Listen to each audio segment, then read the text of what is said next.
Welcome to Conversations for Our Time with the Quiet Sun team, John and George, for podcast number 24. And this is part 14 of the mini series of regenerative living. And I think we've been going to some really interesting places.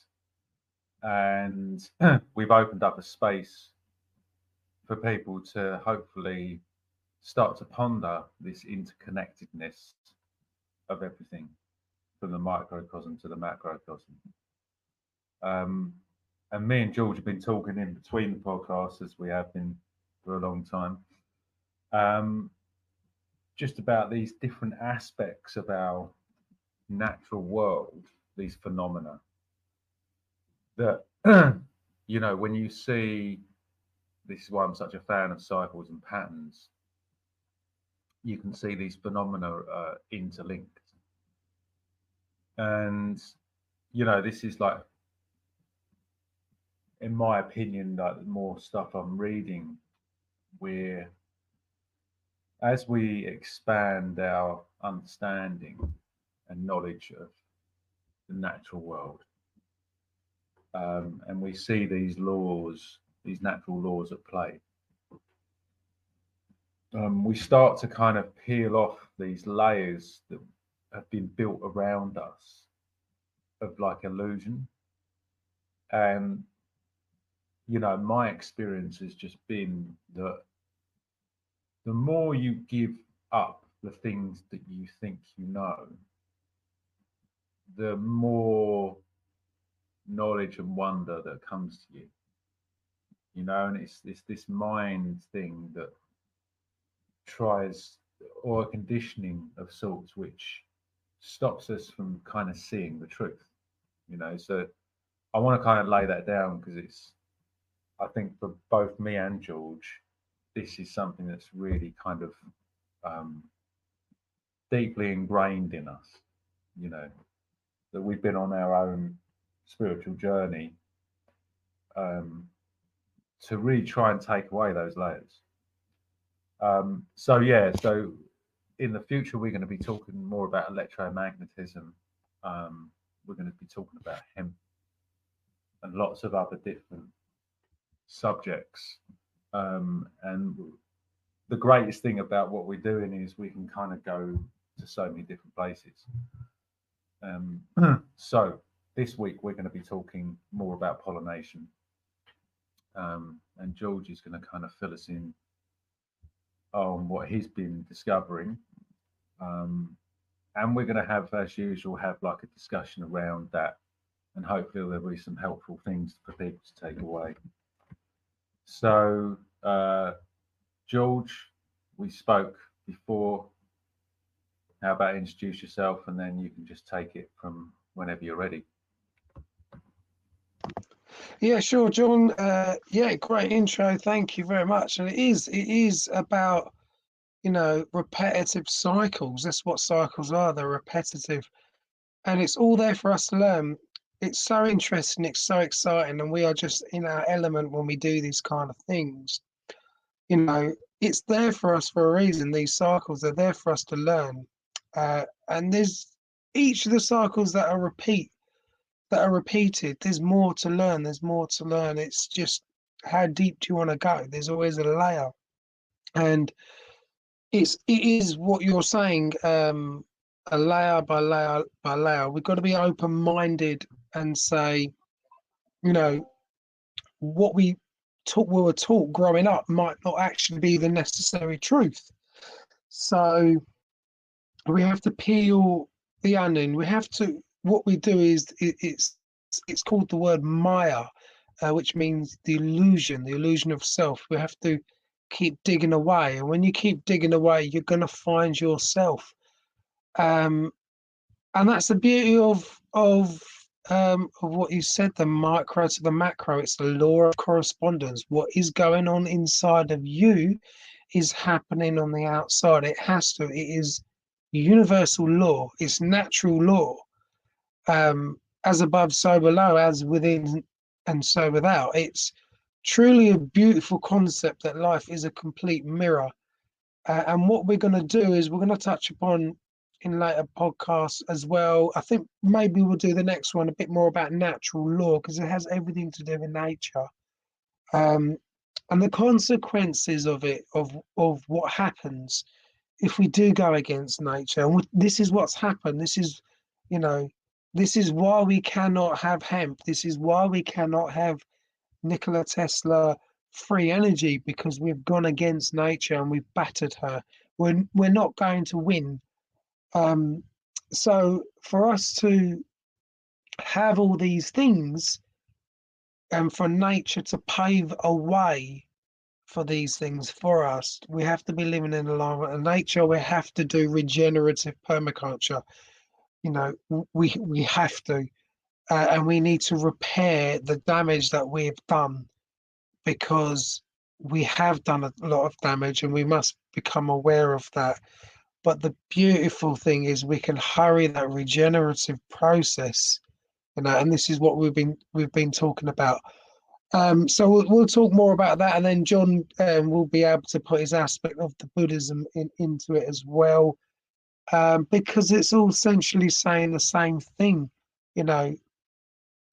Breaking away from the Maya, breaking away from samsara, the suffering, and understanding the laws of karma, and bringing nature into our lives, and understanding how she works more, and all of these aspects that she's put there for us. It's all for us, and it's an absolute pleasure to learn all this stuff.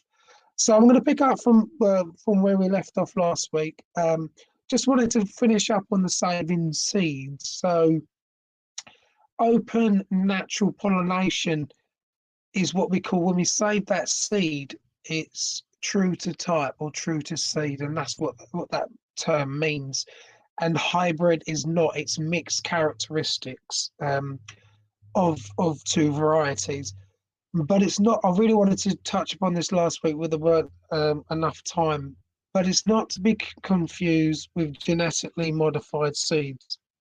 We are highly recommending to stay away from genetically modified organisms, genetically modified seeds, and genetically modified fruit, veg.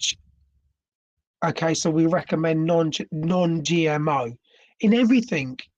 I don't eat meat, I don't have any animal products, but please be careful. We care about your health.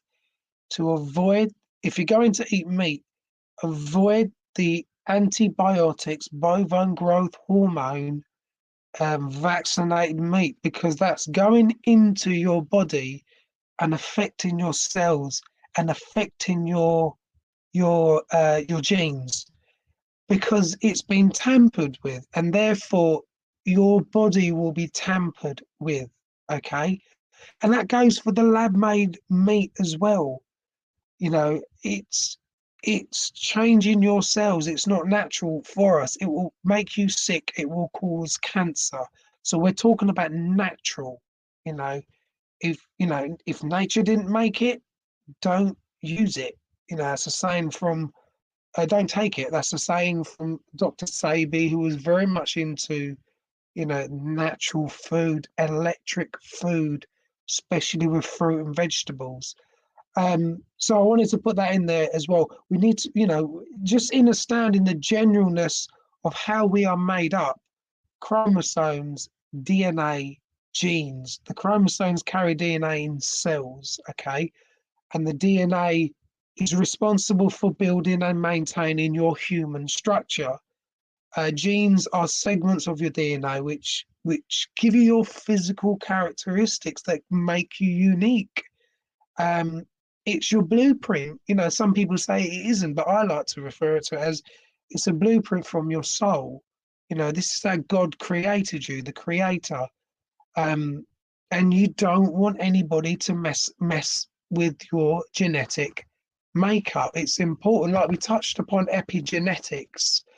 And epigenetics, just to go into that a little bit more. So we're not controlled by genes like a computer program, like computer programs are. that are controlled by a code. This is an absolute fallacy propagated by Darwinian-based scientism. Okay, so for almost 2 centuries, basically, and we need to clarify this, okay, because genes are a biological tendency for expression, okay, and changing consciousness. I'm very much big on consciousness on my podcast channel, Unveiling the Truth, and we are touching upon these things with these podcasts as well. So changing our state of consciousness can influence or even change completely the tendency for expression. Okay, so when we do this, our code can actually be rewritten and a different manifestation can be expressed. Okay, we are not that code, we are the writers of that code, and that's how powerful we are. This is natural law. This is part of natural law, and understanding how nature works. So as I say, if people want to look into more epigenetics, it's Dr. Bruce Lipton, The Biology of Life. It's truly remarkable and real science. Okay, so why would we want anybody tampering with our genetic makeup? Why? You know, there's a wonderful documentary to watch. I don't know if you've heard of this, John, but it's Seeds of Death. It's a documentary explaining, it was years ago that I watched it, but explaining how Monsanto only want to give genetically modified seeds to the farmers, and it's just too much of a control system, and they don't want to give the natural seeds. And that's not what we're saying. We're saying, please buy heirloom seeds, please save your own seeds. They don't even want us to save our own seeds. Okay. So I just wanted to touch upon that. Have you seen that documentary, John? It's Seeds of Death, it's called. No, George, I haven't seen the documentary, but it's, yeah, I mean, yeah, Monsanto have been doing that since like the 90s, haven't they? So, Yeah. Yeah, they're a force to be reckoned with. But, you know, it's like ignorance, isn't it? It's, and fear is what drives people to, with all due respect, to buying these seeds. You know, because if you're truly connected to nature, you would ascertain that anything genetically modified is unnatural. You know, so yeah, it's really important. You know, what I liked what you were saying about this, like, kind of, you know, we're the writers of our DNA. You know, because we're actually able to change it. You know, at that fundamental level, and that just kind of connects with the whole microcosm to macrocosm. So yeah, man, good stuff. Yeah, absolutely, mate. I agree. You know, I think it was very important to mention this because what we mentioned as well, I want people to go away and to do their own research and these kind of things as well, so they can see the truth and incorporate it in their being, because this is what it's all about.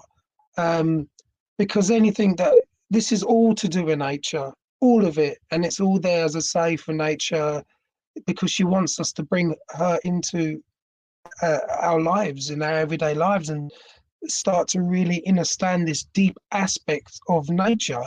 You know, same with pollination, and going into a bit more of the pollination. It's a truly amazing, beautiful process. I mean, I don't know why it fascinates me. It just does. That allows plants to reproduce. You know, the main process is bees and other insects that pollinate the plants, which most plants need. The wind and rain also help the pollination process as it blows the pollen and transfers it from one flower to another. It's a beautiful process, you know. And just going deeper into the reproductive system, it's the male reproductive system that creates pollen, and the bees and other insects, take that pollen onto the female part of the plants, which then goes through the process of fertilization within the plant cells to produce the seeds. Okay, so what we already know is that when bees touch down on the flower, the small little particles, those pollens that of the pollen, sticks to its legs, and then the bees take off and flies to the next plant with the pollen. But if the bees aren't around, then obviously the plants need and the other insects, the other plants and insects need to do it, and the same thing is happening to them because of the pesticides. But if the process of pollination is not done, then the plants can be damaged, seeds will not form, and it will bear no fruit, and fertilization cannot take place. It's as simple as that. And we need plants to produce oxygen as well, as well as the trees. So this whole process is important to humans. Everyone on the earth and the ecosystem, all of it, every single thing and living creature play a part of the jigsaw puzzle of nature. And there, as I say, there's many symbiotic relationships involved in nature. And yeah, a lot of the pollen grains itself are yellow, and it fertilizes the plant cells. So without the pollen, the plant life cannot go through its natural cycle, which is the seed, the germination, the seedling, the adult plant, pollination, and fertilization. It's all one big process, and without the pollen, no fruit, no seeds. So as I say, also that there are two types of pollination we went into last week: self-pollination and cross-pollination. And cross-pollination is the process when insects do the job. But other insects, apart from bees that can pollinate, are hummingbirds and butterflies. I just find it fascinating because they're such innocent, sweet little creatures, and they don't even know that they're doing this process. They're just living their lives freely every day, doing this, and we can't really rely on self-pollinating plants either, because there aren't that many plants that can self-pollinate, which is why we depend on God's creatures, John. And it is like it's a little bit sad, isn't it, for what's happening to them, because they are being poisoned, and it's deliberate with the pesticides. I just wanted to add that bit, that because it's as simple as that. No pollinators, we can't grow food. Yeah, George. Yeah, really important. I think there's such a disconnect with nature, including myself. I mean, my ancestors 4 generations ago would have been much more connected to nature. Um, but I'm trying to rekindle that, and it's this type of like pollination is such an amazing phenomena that happens in our universe. It is life giving, and this seemingly unawareness of the insects and animals that are doing it is even more mystical, because they're just creating life like unconsciously. It's quite amazing. And I actually wanted to kind of just quickly share something, because I was reading this article, which was really cool. And there's just a couple bits that I'd like to share, if that's cool with you. Yeah, go ahead, John, of course. Just with, so yeah, so this is about the electrical charge of bees and flowers. So I'll just read a couple of bits just so people can kind of go along with it. And what makes bumblebees electrosensitive, right? Um, there's a bit in there, but I'm going to read this next bit. As bees fly through the air, friction with air molecules such as dust particles knocks electrons from their surface, leaving them with a surplus of positive charge, particularly on their hairs and antennae, which I mentioned last week. Similarly, the flowers hold electric charge. They usually have a negative charge, especially in open regions with fair weather. The charge usually creates a pattern on the flower's petals, and the shape of the pattern depends on the shape of the petals and how they will conduct electricity. So, the air around flowers is positively charged, and the charge increases by 100 volts with every meter above the ground. In response to the positive potential of the air, negative charge builds up on the surface of the flowers through the process known as electrostatic induction, the process by which a charged object near a conductor creates or generates an opposite charge on the conductor's surface. Thus, as the bee approaches the flower, the floral potential becomes more positive, and the electrostatic forces between the two bodies increases rapidly, causing some pollen grains to jump from the flower to the bee's hairs and antennae. The change in floral potential persists even after the bee leaves. Thus, other bees are able to tell whether a given flower has been recently visited or not. Now, isn't that amazing? It goes on, and it's from two papers which I can link. Um, but I just think, like, we don't know shit, man. We don't know what's going on, and it's like amazing how much more are we going to find out, about these amazing, beautiful kind of, unraveling of nature. So I just wanted to share that because I just thought that was spectacular. Oh no, it is. It's truly amazing, and this is what I love about nature. It's truly amazing. What we think we know, there's always more to it. And like you said on last week, some plants are specifically adapted to being pollinated with certain other creatures, like hummingbirds. I looked into hummingbirds, and we know the general concept of what hummingbirds, you know, what they do and how they live. They like going to real colourful flowers, right? And they don't pollinate the same way as bees do because they don't have the special pollinating equipment, right? So compared to bees, they are hairless and basketless, but they are potent pollinators as well, which I didn't know until I looked into it. But they are really these cute little birds, and they're really fast, and they are the only birds that can actually fly backwards. And they drink a lot of nectar from the base of certain flowers by moving their tongues in and out up to about 20 times per second, right? And they can capture this on film, right? So it's like it's got a long narrow beak that reaches into the tube of a flower, and it dislodges the pollen. And as they are doing that, the pollen gets stuck on their face and their beak. And then they go to the next flower, and that's how they pollinate. But so they hover around the flower, and they seem quite fast. And you think, well, how the hell are they going to actually do this and do the complete pollination process?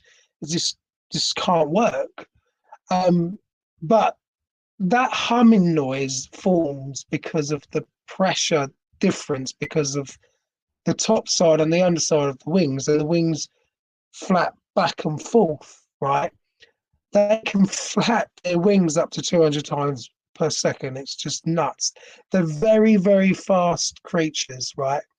And once they're doing that, if it causes air turbulence, right, and it makes the pollen grain airborne, so it goes on them or in the air. And these are just fun facts by hummingbirds. Basically, it's just such an interesting process, and it's a similar process that happens in deep forests. You know, the tropical forests in Americas, there are these like fruit bearing raccoon like animals. They're called kinkajous. They're really cute little things, and they like drinking the sweet nectar, which has, you know, obviously got lots of sugars for them. That sweetness is very attracting to animals, right? Um, and whilst they drink it, they get pollen all over their faces. Then they move to tree, and they do this all night, every night. And this is how they pollinate, and they don't know that they're doing this. It's just pure, sweet, and innocent. And they can drink up to 100 pints of nectar in a few weeks. And this is how they live. This is their day-to-day life. And then I've seen another process where you get leaf cutters. I mean, this is not quite pollination, but it's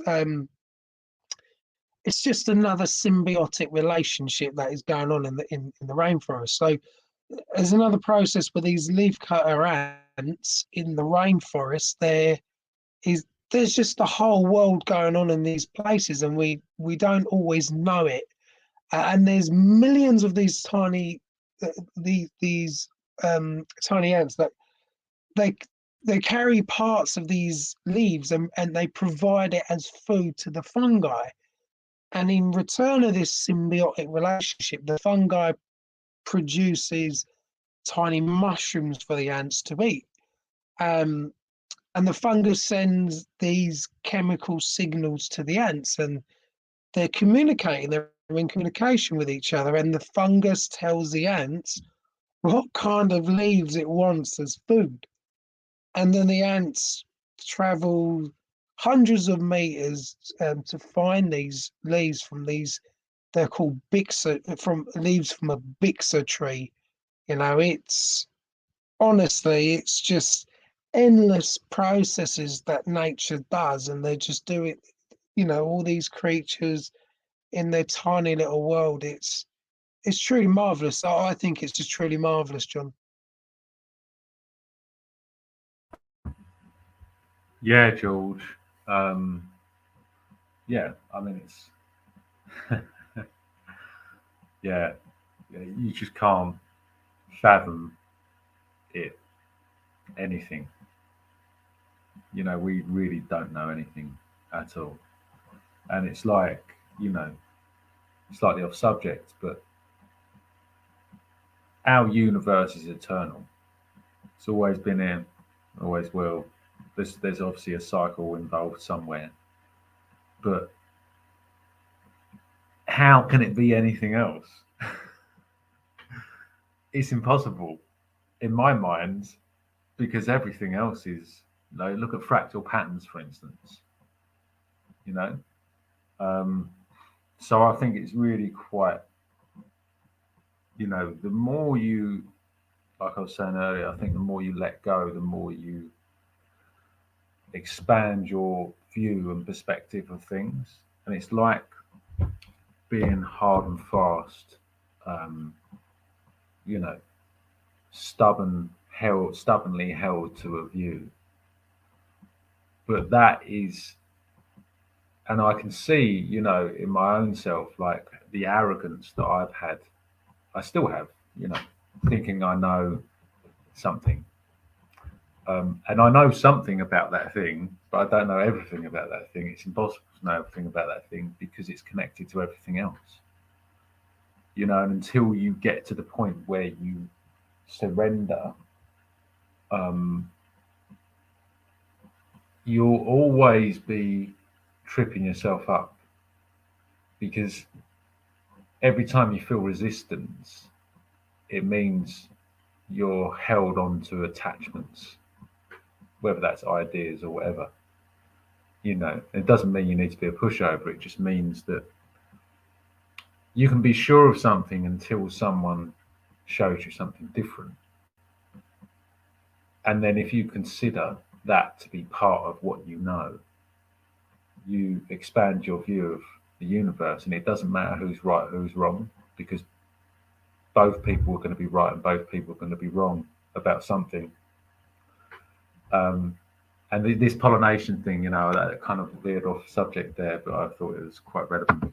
Um, I heard about this thing ages ago, but buzz pollination, where certain solitary bees use a buzzing technique to release pollen.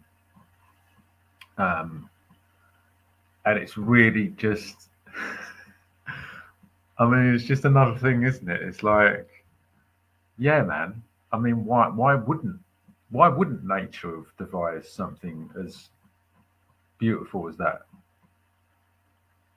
Filling every single niche that can possibly be filled. It's like when you go to a rainforest, you know, it's insane the amount of life and death that are taking place at micrometers, and across vast thousands and millions of acres, and it's everything has got its purpose, and this is the greatest thing about nature and pollination is this it's purposeful. There's always a reason, and for everything that happens in our life, good, bad, you know, ugly, beautiful, there is purpose to it. And obviously, some things are so traumatic that you might not be able to see the purpose straight away. But when you consider that everything is eternal, there's always purpose, So, and but if you can kind of try and allow yourself to see the greatest you, there's space for everything.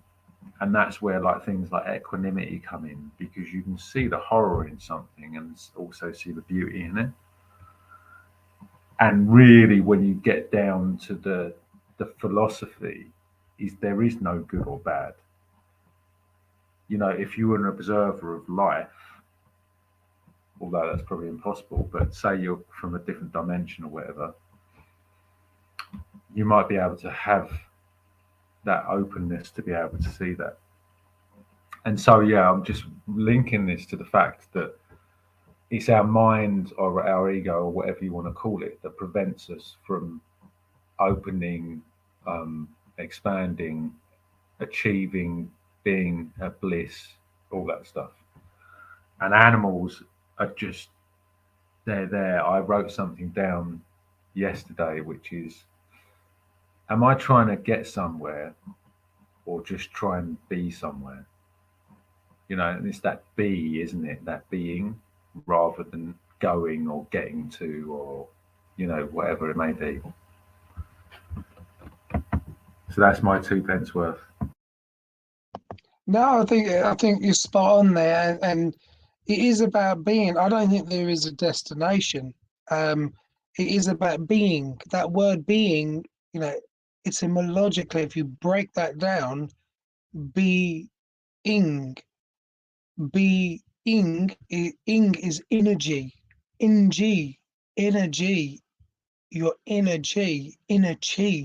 It's saying you've just got to be the energy of what source is.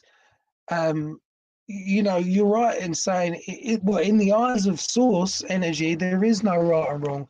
There's obviously right and wrong in the 3D world, but in the eyes of the creator there is no right or wrong. It just is. It will manifest no matter what, and what it manifests is the karmic consequence. It's good and is awesome, but everything is a building block of life. And this is what we've got to remember. Absolutely everything is a building block. So these places, what we've all been talking about, they have their own systems created by nature, created by source. And it's very, very clever and it's very, very beautiful. And you have to see the beauty inside the or amongst the chaos that's in this world, because we know how this world is true, like really is the corruption side of it, but you have to see the beauty amongst that chaos because it's duality, and this is where we learn from duality. You learn so much from that darkness, you learn so much from that pain and suffering, but it is an illusion. The only thing that is real is the light. So I feel like I've really come here to learn about nature, respect nature, and have a deep love for her. So this has become one of my daily practices. I make sure I learn something new every day when it comes to nature. And I feel, as I say, she wants us to recognize it, understand her, make her part of our everyday life. Um, and I really feel she wants us to do this. So I'll leave it up because we're coming up to the end of the podcast. And what I'll do, I'll leave it up to the listeners to go to look into the parts of her flowers because it's very, very interesting. You know, etymologically as well, the parts of a flower, the male part of the flower, the male organ of the part of the flower is called a stamen. If you look at the word ends in men. That's not an accident, in my opinion. It's saying, it's the male reproductive part of the flower. And then stigma. Stigma is the part of a female flower. Ma at the end represents mother. And I just don't think these things are an accident. Nature or the creators put these things there to give us clues. It's nature and the creator, they're all the same thing anyway, but it's always alluding to something, a clue of who we are and what's happening. Stamen, stigma, is always going to be the feminine and the masculine that are seemingly separate, opposing energies, but they're not. They are one and the same. So it's always alluding, it's always clues. And that, nature isn't going to say, well, here it is. Here's the secrets of life. What's the fun in that? We are here to break it all down. And that's why it's so important to break down certain components to really understand it and what's going on here. And we need to do with the brain, our brain, to understand how human consciousness works. And I see it in a completely different way than I did 2 years ago because I did the psychedelics. You can break the word psychedelic down. It's all to do with the brain. So we're going to go into a bit of natural law next week, and human consciousness and the brain components and why we must balance our brain to one.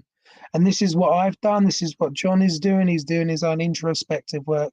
I've been doing my own introspective work, and it takes us to a new level in life. It takes us to the true meanings of life. And we could not have dived deeper into nature. We're doing it in slightly different ways, but we'll always end up at the same the same paths with it. So, and John will give his aspect of the Buddha into and tie into what I'm saying about natural law, the laws of karma, universal law, because there is so much to learn, John. Yeah, George. Yeah, great last words. I'm not going to say anything more. Just hope everyone's enjoying it. And yeah, we keep opening up and letting the light in, man. But also embrace the dark as well, because it's important to know this this yin and yang kind of element to our life. So yeah, look forward to it for next week, and thank you everyone for listening. Yeah, just keep regenerating as much as you can, little by little, day by day. Thank you. Thanks, everyone. See you next time.